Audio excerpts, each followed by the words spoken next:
Hello, let's make some fun and just repeat columns with a filter function.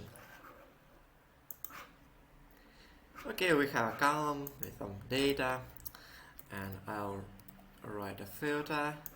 I want this range when the same is not empty to repeat column once. If I want to repeat column twice, I'll do like this.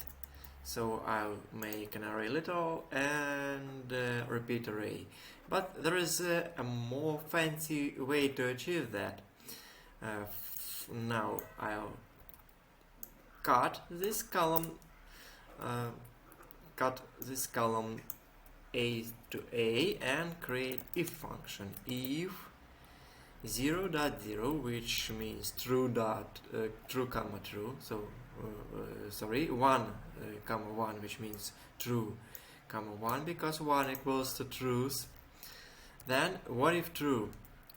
Then column A, and the result is the same. You have this truth. If you add another one here, so you will get more columns. But there is a more beautiful way in creating this.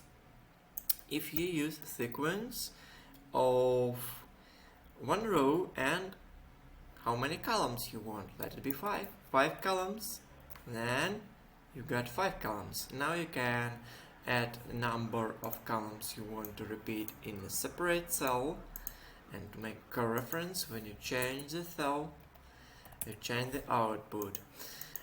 I don't know if this example is very practical, but just to notice about this way of handling data and creating a new output. Out of one column you can create multiple columns on the fly, and that's good to know.